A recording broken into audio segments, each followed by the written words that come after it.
पुरुषः पादोऽस्येहापवात्पुनः ततो विश्वं विक्रामतो शासनानशने अपि तस्मात् विराजजायत विराजो अधिपुरुषः स जातो अच्छरिच्यत पश्चाद्भूमिमलोपरः यत्पुरुषेणाविशाः देवा यज्ञमतन्वता वसन्तोऽस्यासीराज्यं ग्रीष्म युग्मश्रद्धभिः सप्तास्यासन् परदयः विसप्तसमिदकृताः देवा यज्ञं तन्मानाः अबद्धं पुरुषं वसुं तं यज्ञं वरीषि प्रोक्षन्नो पुरुषं जातमग्रतः तेन देवाय जनता साध्याविशेषते सद्या भूमिर्दिशत्रोत्रातो तदा लोकागुम् अकल्पयन् वेदाहमेदं पुरुषं महन्तम् आदित्यवर्णं तमस्तु पारे सर्वाणि रूपाणि विचित्य धीरः नामानि कृत्वा विवदन् यदास्ते दादा पुरस्ताद्यमुदाद्यहार चक्रप्रविद्वान् वेदस्य दस्रः तमेवं विद्वान् अमुदहि भवति नान्यः पन्थायनाय विद्यते यज्ञेन यज्ञमयजन्त देवात्तानि धर्माणि सर्वाण्यासन्न तेहनागम महिमानस्य पूर्वे साध्यासन्ति देवा चाल मళ్ళీ నీళ్ళలో కడగండి అభ్యస్వంభూత పురుషరసా సా విశ్వకర్మణస్తమవర్తదాది తస్యద్వస్తావిరద్ధూపమేతి తత్పురుషస్య విశ్వమాజానమగ్రే వేదాహమేతం పురుషం మహంతం ఆయుతోర్ణం సమర్పణస్తాద్ తమేవం విద్వానముద ఇహ భవతి నాన్యః పంథా విద్యతే యనాయ తజాపతిశ్చరతి గర్భేऽन्तः అజాయమానో బహుళా విజాయతే तस्य धीरा परिजानन्ति योनिं मरीचीनां पदमिच्छन्ति वेदसः यो देवेभ्यो आदपति यो देवानां पुरोहितः पूर्वो यो देवेभ्यो जातः नमो ऋषायं ब्राह्मणे सुजं ब्राह्म्यं जनयन्त देवाग्रे तदब्रुवन् यस्यैवं ब्राह्मणो विद्यातो तस्य देवा सन्मते अलङ्करण చేయండి అలంకరణ చేసి అక్కడ గౌరమ్మ దగ్గర కుడుక ఉంది కదా ఆ కుడుకల్లో పెట్టండి లేకపోతే విగ్రహం ఉంటే పీఠం మీద ఎక్కడైనా పెట్టండి ఒక రూపాయి విలువ పెట్టిన వాళ్ళు కుడుక పెట్టుకోండి పెట్టామా కరెక్ట్ పెట్టుకోండి మంచిగా బ్రహ్మాండంగా రమాశైత సత్యనారాయణ స్వామి దేవతాభ్యో నమః పంచామృత స్నానం సమర్పయామి అయినా అందరు పెట్టిరా పెడతారు వస్త్రం ఉంటే వస్త్రం వేయండి లేదంటే అక్షింతలు వేయండి वस्त्रं समर्पयामि वस्त्राद्य अक्षितां समर्पयामि यज्ञोपवीतं परमं पवित्रं प्रजापते सहं पुरस्तादु आयुष्यमुदं भजमं शुभ्रं यज्ञोपवीतं बलमस्तु तेजः यज्ञं समर्पयामि गन्धं चल्लंడి गन्धद्वारां दुरादर्शां नित्यपुष्टां करीशिनीं ईश्वरीगुं सर्वभूतानां स्वामी मोपक्वयस्त्रियं श्रीगन्धं समर्पयामि गन्धान्तरं चिताश्रं समर्पयामि पशुभो कुङ्कुम पशुभो कुङ्कुम पुष्पै पूजयामि फूल पेट्टंడి ओम केशवाय नमः ओम नारायणाय नमः ओम माधवाय नमः ओम गोविंदाय नमः ओम विष्णवे नमः ओम मधुसूदनाय नमः ओम त्रिविक्रमाय नमः ओम वामनाय नमः ओम सीताय नमः ओम पद्मनाभाय नमः ओम जनार्दनाय नमः ओम संकर्षणाय नमः ओम वासुदेवाय नमः ओम प्रद्युम्नाय नमः ओम अनिरुद्धाय नमः ओम अधीक्षाय नमः ओम पुरुषोत्तमाय नमः ओम अच्युताय नमः ओम जनार्दनाय नमः ओम श्रीधराय नमः ओम उपेन्द्राय नमः ओम हरे नमः ओम श्रीकृष्णाय नमः ओम कैरवालय नमः ओम यक्तायुक्ताय नमः ओम निराध्यक्षाय नमः ओम निर्विकल्पनाय नमः ओम निरंजनाय नमः ओम ब्रह्मण्याय नमः ओम पृथ्वीनाथाय नमः ओम पीतवासनाय नमः ओम गृहाश्रयाय नमः ओम वेदवर्धाय नमः ओम विवेय नमः ओम नित्याय नमः ओम नित्यदुक्ताय नमः ओम नित्यानन्दाय नमः ओम निराध्यक्षाय नमः ओम निर्विकल्पनाय नमः ओम निरंजनाय नमः ओम ब्रह्मण्याय नमः ओम पृथ्वीनाथाय नमः ओम श्री रमासहित सत्यनारायण स्वामिने नमः नानाविध परिमलपत्र पुष्पांजलिं समर्पयामि धूपम अगरबत्तीలు చూపియండి ధూపమాగ్రహపయామి సాక్షాత్ దీపం దర్శయామి అందరూ ఒక పండు పెట్టుకోండి అక్కడ నైవేద్యం అదే పండు మీకు ఫలం నేను ప్రసాదము తర్వాత నేను ఇస్తా ఎవరి ఇష్టం ఉన్న పండు అట్టి పండు తప్ప వేరే ఏదైనా ఉంటే పెట్టుకోండి అంటే పెట్టుకోండి లేకపోతే నైవేద్యం అయితేనేమో మామూలుగా ఏ పండైనా పెట్టుకోండి పెట్టుకోమా పెట్టేసుకో పండు మీద నీళ్ళు చల్లండి మీరు పెట్టిన పండు మీద ఓం భూర్భస్వ అటు పండు పెట్టుకోకండి ఇక పెద్ద మనుషులు పెట్టుకుంటే ఏం కాదు మీరు పిల్లలు పెట్టుకుంటారా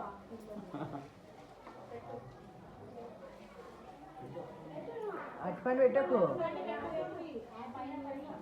కావ్య ఫలము నైవేద్యం లాగా ఫలం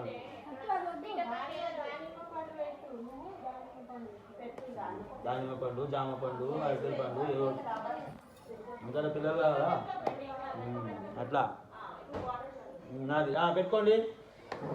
నీళ్ళు చల్లండి అందరూ. ఓం భూర్భువస్సువః తత్సవితుర్వరేణ్యం భర్గో దేవస్య ధీమహి ధియో యో న ప్రచోదయాత్. సత్యం వచ్యేన వచంచామి అమృతమస్తు అమృత ప్రాణమసి. ఓం ప్రాణాయ స్వాహా, ఓం నానాయ స్వాహా, ఓం జ్ఞానాయ స్వాహా, ఓం ఉదనాయ స్వాహా, ఓం సమానాయ స్వాహా, ఓం పరబ్రహ్మణే స్వాహా. మధ్యే మధ్య హోతసాన్యం సమర్పయామి, పాదో ప్రక్షాళయామి, హస్తో ప్రక్షాళయామి, తాంబూలయుక్త సువర్ణపుష్ప దక్షిణాం సమర్పయామి, మంగళ నీరాజన దీపం దర్శయామి. కర్పూరం వెలిగియండి. తాంబూలయుక్త సువర్ణపుష్ప దక్షిణాం సమర్పయామి, మంగళ నీరాజన దీపం. మంగళం భగవాన్ విష్ణు, మంగళం మధుసూదన, మంగళం కౌసలేంద్రాయ, మణియుగ్రాక్షరే, చక్రవర్తి ధనుజాయ సార్వభౌమాయ మంగళం. మంగళ నీరాజన దీపం దర్శయామి. శ్రీ కళ్యాణకాంతాయ స్థితాన్ శ్రీ వెంకట నివాసాయ శ్రీనివాసాయ మంగళం. దండం పెట్టుకోండి. దివ్య మంత్ర పుష్పాంజలిం సమర్పయామి. పూర్వ అక్షింతలు వేయండి. ఓం నారాయణాయ విద్మహే పూర్వ అక్షింతలు వేయండి. ఓం నారాయణాయ విద్మహే వాసుదేవాయ ధీమహి తన్నో విష్ణు ప్రచోదయాత్. మహాదేవీ చ విద్మహే విష్ణుపత్ని చ ధీమహి తన్నో లక్ష్మీ ప్రచోదయాత్. ఈశాన సర్వ విద్యానాం ఈశ సర్వభూతానాం బ్రహ్మాధిపతి బ్రహ్మాధిపతి బ్రహ్మ శివోమి అస్తు సదా శివోం. రమా సహిత సత్యనారాయణ స్వామి దేవతాభ్యో నమః. దివ్య మంత్ర పుష్పాంజలిం సమర్పయామి. ఆత్మరక్షణ నమస్కారం సమర్పయామి. అత కథా ప్రారంభ. కథ చెప్తున్నాను, అందరూ కూడా శ్రద్ధగా వినండి. ఇప్పటిదాకా పూజా కార్యక్రమం అయిపోయింది. ఇప్పుడు కథ చెప్తున్నాను. ఏకదా నైమిషారణ్యే ఋషయశోనకాదయః ప్రవచ్చురానతం సర్వే సూతం పౌరాణికం తలో. పూర్వం ఒకప్పుడు శౌనకాది మహామునులందరూ నైమిషారణ్యంలో కూర్చొని అక్కడున్న బ్రహ్మజ్ఞాని అయిన సూత మహామునిని చూచి అందరూ కూడా ఈ విధంగా అడుగుతున్నారు. ఓ మహానుభావ సూత మహాముని, ఏదైనా వ్రతమును చేసుకుంటే లేక ఏదైనా తపస్సును చేసుకుంటే సకల కోరికలన్నీ కూడా నెరవేరుతాయో అట్టి మహాప్రభావమైన ఏదైనా ఒక వ్రతమును తెలుపమని అందరూ కూడా సూత మహామునిని కోరినారు. అప్పుడు సూత మహాముని చెప్పుచున్నారు, ఓ మునులారా, పూర్వమొకప్పుడు నారద మహాముని శ్రీ మహావిష్ణువును కూడా ఇదే విధంగా అడిగినాడు. అప్పుడు ఆ శ్రీ మహావిష్ణువు నారద మహామునికి చెప్పిన కథను నేను మీకు ఇప్పుడు చెప్పుచున్నాను, కావున శ్రద్ధగా వినండి అని చెప్పుచున్నాడు. పూర్వమొకప్పుడు నారద మహాముని అన్ని లోకములు కూడా తిరుగుచూ మార్గంలో భూలోకములకు వచ్చినాడు. భూలోకములో మనుష్యులు చాలా కష్టాలు అనుభవిస్తున్నారు, ఎన్నో పాపములు చేస్తున్నారు, చాలా దరిద్రం అనుభవిస్తున్నారు. అప్పుడు ఆ నారదుడు అనుకున్నాడు, ఈ భూలోకములో మనుష్యులు ఈ విధంగా ఎన్ని కష్టాలు అనుభవిస్తున్నారు, వీరికి సుఖ సంతోషాలు ఏ విధంగా కలుగుతాయి అని బాగా ఆలోచన చేయుచూ విష్ణులోకమునకు వెళ్ళినాడు. విష్ణులోకంలో విష్ణుమూర్తి తెల్లని శరీర ఛాయ గలవాడైన శంఖము చక్రము గదా పద్మము మొదలు అలంకారములు గలవాడైన శ్రీహరిని చూచి నారదుడు ప్రార్థిస్తున్నాడు. ఏమని ప్రార్థిస్తున్నాడు అంటే, మనస్సుతో ఊహించుటకు గాని మాటలతో వివరించి చెప్పుటకు గాని శక్యము గాని అతీతమైన రూపము గలవాడ, ఆది మధ్యాంతరహిత నిర్గుణమైనటువంటి సుగుణాత్ముడైనటువంటి భక్తుల బాధలు తొలగించినట్టు శ్రీమన్నారాయణ, నీకు నేను భక్తితో నమస్కారం చేస్తున్నాను అని నారదుడు స్తోత్రము చేసి శ్రీ మహావిష్ణువుకు సాష్టాంగ నమస్కారము చేసినాడు.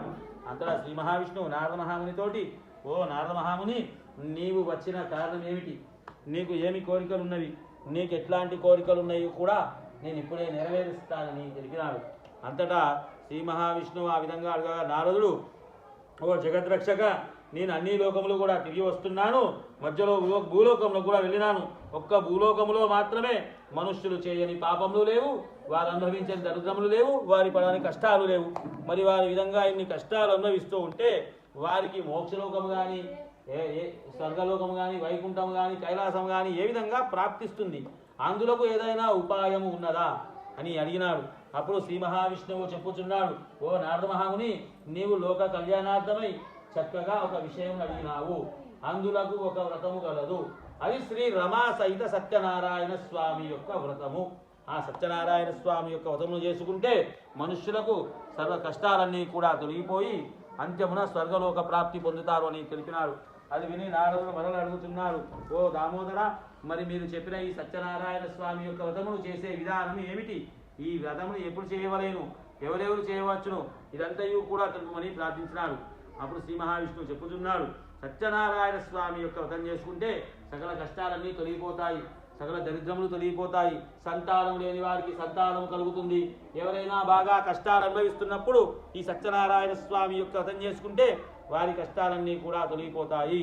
ఎవరైనా ఇంట్లో శుభకార్యములు చేసుకున్నప్పుడు ఈ సత్యనారాయణ స్వామి యొక్క వ్రతం చేసుకుంటే అట్టి శుభకార్యములన్నీ కూడా ఏ ఆటంకము లేకుండా నిర్విఘ్నంగా సాగుతాయని తెలిపినాడు.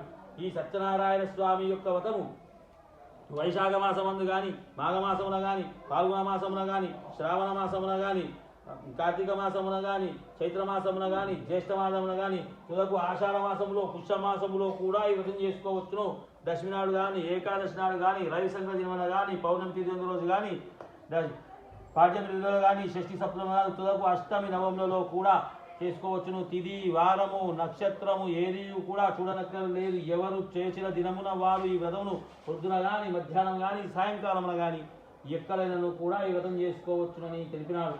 ఈ సత్యనారాయణ స్వామి యొక్క వ్రతమును చేయువారు పొద్దున్నే లేచి స్నానము చేసి దేవదేవాసి సత్యనారాయణ స్వామి నీ అనుగ్రహము పొందడానికని భక్తి శ్రద్ధలతో నేను నా ఇంట్లో నీ యొక్క వ్రతమును చేయదలుచుకున్నాను అని సంకల్పించుకొని పూజాస్థలమును గోమయముతో అలికి శుద్ధి చేసి వరిపిండి మొదలగు 5 రంగుల చూర్ణములతో ముగ్గులు పెట్టి దానిపైన కొత్త వస్త్రమును పరిచి దాని మీద బియ్యము పోసి దానిపైన కలశము పెట్టవలెను. ఆ కలశము వెండిది కానీ కావచ్చును, రాగిది కానీ కావచ్చును, మట్టిది కానీ కావచ్చును, బంగారంది కానీ కావచ్చును. ఎవరికి వచ్చినట్టు వారు కలశమును చేయించి మంటపమున పెట్టి పూజ చేయవలేను. ముందుగా గణపతి పూజ చేయవలేను. ఆదిత్యాది నవగ్రహం కూడా పూజించిన పిమ్మట సత్యనారాయణ స్వామి విగ్రహం కానీ, సత్యనారాయణ స్వామి యొక్క ఫోటో కానీ పంచామృతములతో అభిషేకము చేసి మంటపమున పెట్టి పూజ చేయవలేను. 4 వర్ణముల వాళ్ళు, స్త్రీలు, పురుషులు, పిల్లలు అందరూ కూడా ఈ వ్రతం చేసుకోవచ్చును. ఈ వ్రతమును చేయవారు బ్రాహ్మణులను వందలను తీసుకొని వచ్చి చేయవలేను. అరటి పండ్లు, చక్కెర, నెయ్యి, పాలు, గోధుమ నూక లేనిచో బియ్యపు నూక, చక్కెర లేకున్నచో బెల్లము సపాదముగా అనగా శేరుంపాలు చేర్చి స్వామికి రవప్రసాదము నైవేద్యము పెట్టవలేను. ఆ విధంగా నైవేద్యములు పెట్టిన పిమ్మట బ్రాహ్మణులకు యథాశక్తి దక్షిణమిచ్చి కథ శ్రద్ధగా విని బ్రాహ్మణతోడను బంధువులతోడను భోజనములు చేయవలేను. సత్యనారాయణ స్వామికి ప్రీతిగా మంగళారతులు కూడా ఇచ్చి జరిపించుకోవచ్చును. ఇది భూలోకములో సర్వ సుఖాలు అనుభవించడానికి మిక్కులు సులభమైన మార్గము. ఇది శ్రీ స్కందపురాణే రేవకాండే శ్రీ రమాసేత సత్యనారాయణ స్వామి ప్రథమోధ్యాయ సమాప్త. శ్రీ సత్యనారాయణ స్వామికి అక్కడ పోయి కూర్చో, అక్కడ పోయి కూర్చోకుండా మాట తీసుకురా గుడ్డ ఎడుకోపోతుంది అందరూ కొబ్బరి కొట్టాలి. గిన్నె మీద తీసుకురాపు. తిన్నాడా? తెచ్చినావా ఏమన్నా?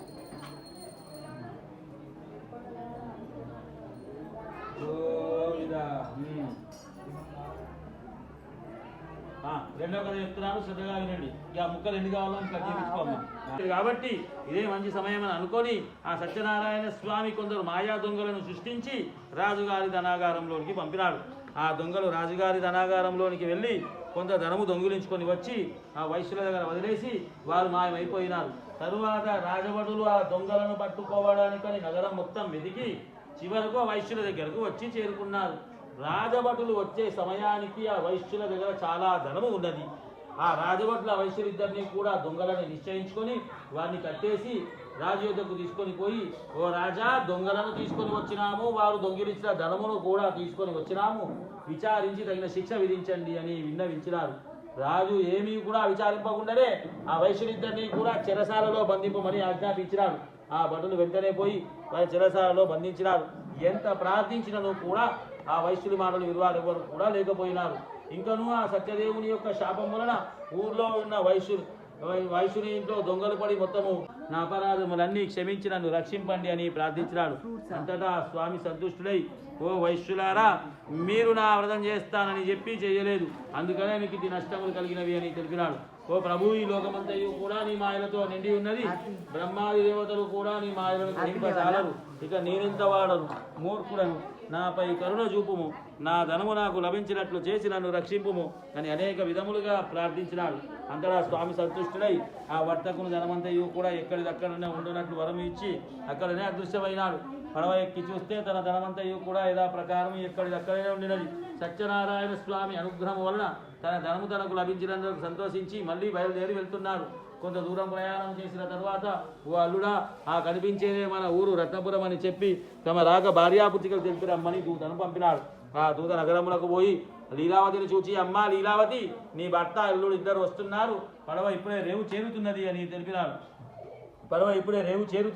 తెలిపినాడు. ఆ దూతమాడని లీలావతి చాలా సంతోషించి అమ్మాయి కళావతి నీవు సత్యనారాయణ స్వామి కోసం త్వరగా ముగించినమ్మా, నేను పడవ దగ్గర పోతున్నాను అని కుమార్తెను తొందర చేసి బయలుదేరి వెళ్ళినారు.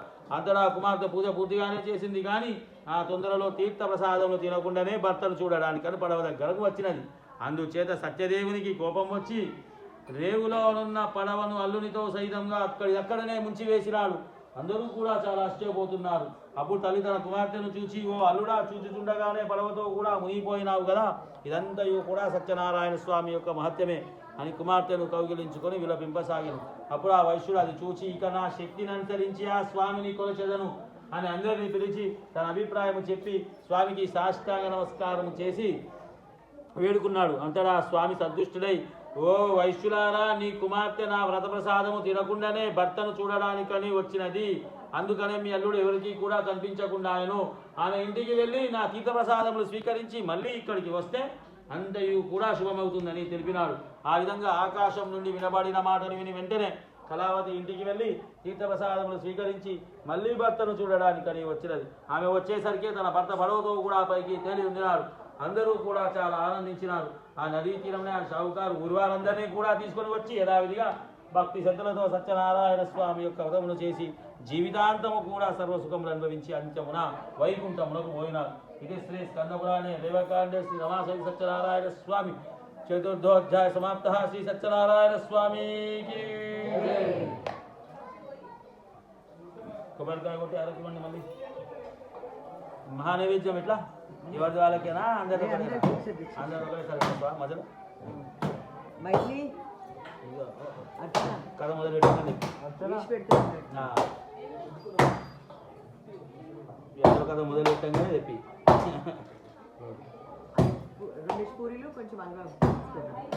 హారతి అట్లా పెట్టేసారు.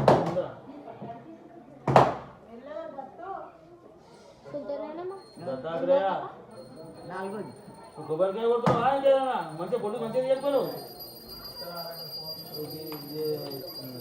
మంగళం భగవాన్ విష్ణు మంగళం మధుసూదన మంగళం కోసలేంద్రాయ మహనీయ గుణాత్మనే చక్రవర్తి తనుజాయ స్థాయ మంగళం మంగళ నీరాజన దీపం దర్శయామి నమస్కరోమి. దండం పెట్టుకోండి.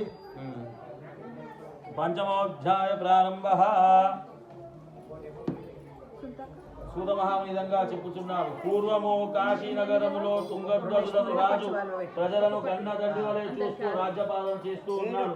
ఆ తుంగధ్వజుడు ఒక నాడు అడవిలోనికి పోయి అనేక జంతువులను సంహరించి క్రూర మృగములను వేటాడి ఇంటికి వచ్చుతూ ఉండగా మార్గంలో ఒక మారేడు చెట్టు కింద కొంతమంది గొల్లవాళ్ళందరూ కూడా కొంతమంది గోపాలకులు గొల్లవాళ్ళందరూ కూడా సామూహికంగా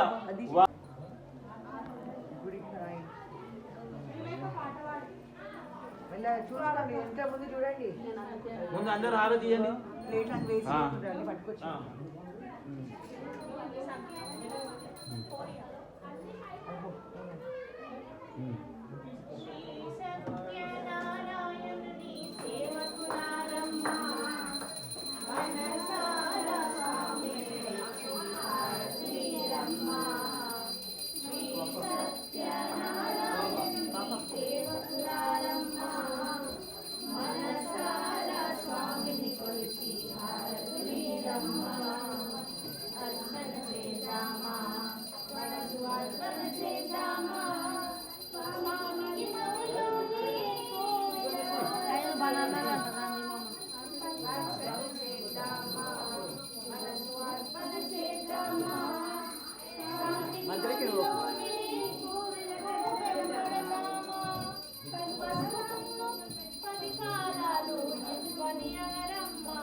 जय बोलो श्री सत्यनारायण स्वामी की जय बोलो श्री सत्यनारायण स्वामी की जय बोलो श्री सत्यनारायण स्वामी की जय बोलो वेमुलवाड़ सत्यनारायण स्वामी की